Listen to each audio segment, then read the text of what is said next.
Adding taxes. You will need to add tax to the items which you are selling.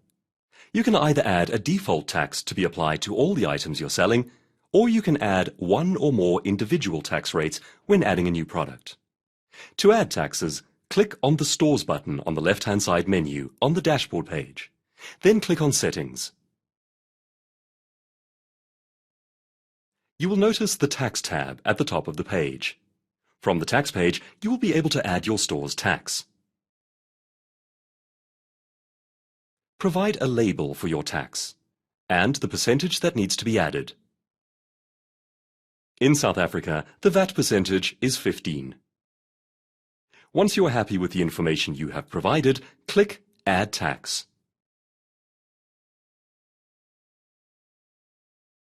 If you would rather add a default tax to all your items, click on the Default Tax button and select your choice from the drop-down menu. Once again, in South Africa, this would be VAT. If you require any further information, please visit www.standardbank.co.za/SimplyBlu.